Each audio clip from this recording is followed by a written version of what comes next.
Hi everyone. I'm going to talk to you guys today about an issue in today's society that may not come up. Not many people like to talk about it because it is an uncomfortable subject, but it should be brought up. Many people will be parents, they are parents, or they know someone that will be a parent. So this is totally relatable to everybody. The issue that I'm talking about is postpartum depression. It's not really an issue. I just feel there should be more awareness that is brought up for this. 1 in 7 parents will have symptoms of postpartum depression, and that's according to the American Psychology Association. I will go over what postpartum depression is, the symptoms, treatment, and what you can do. So, what postpartum depression is depression after having a baby. Serotonin levels get all messed up. There's physical changes in the body, emotional changes. I mean, women are just a mess after they have babies. I know. And I'm sure many other people have suffered from postpartum depression in this class. It is a perinatal mood disorder, which means that it can also affect the mother during pregnancy as well. They can get depressed, anxious, overwhelmed. It can affect dads as well. Many people don't even realize that, but I guess looking back, you can see how dads can be anxious and very protective over their children. Baby blues are very common, and that's nothing to worry about. It's once you get past about 2 weeks and the mom isn't feeling any better, that's when it can turn into postpartum depression.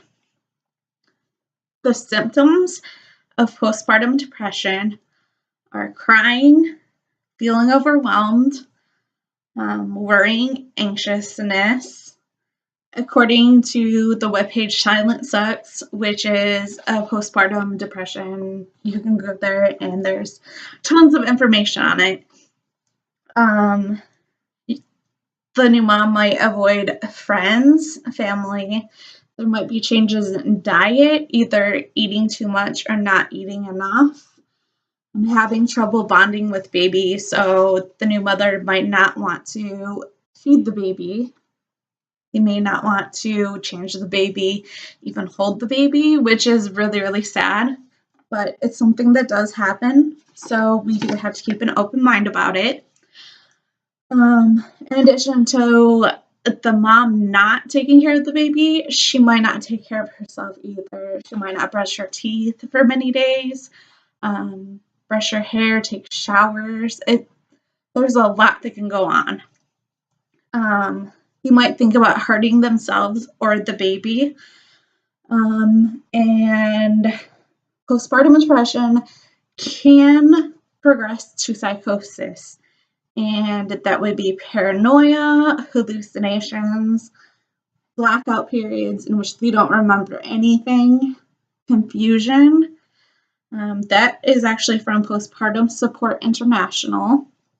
It's nice to see everything kind of across the board, just not in the United States, but in other countries as well. This is something that happens in every single country, so nobody should ever feel like they're alone. Treatment, according to the Mayo Clinic, it can last weeks or months.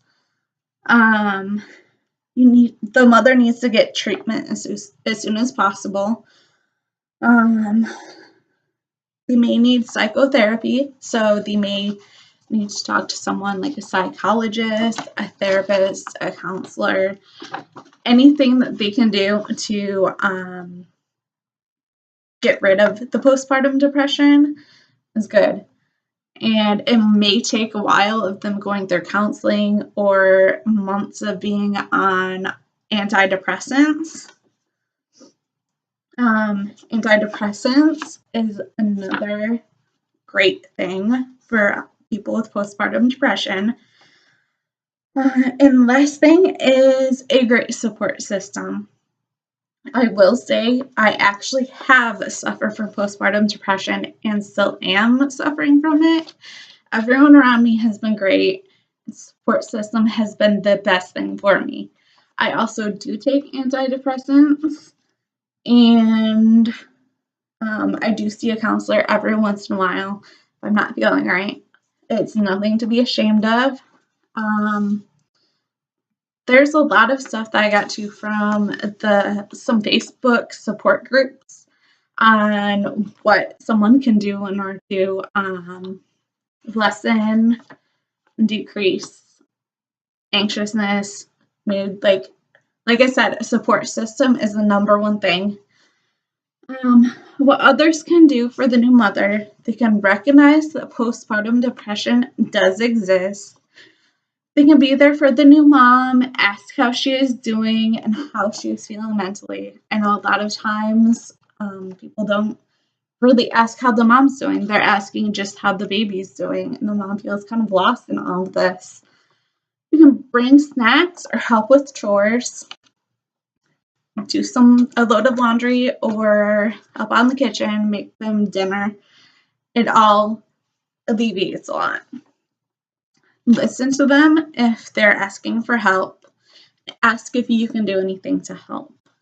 So, in conclusion, recognize that postpartum depression is prevalent and it does affect many people.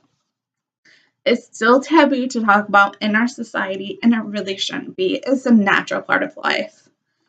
The more we talk about postpartum depression, the more knowledge will be spread, and in turn, mom can get proper treatment, and there's more research that can go on. Recognize these symptoms and realize what you can do to help. Thank you.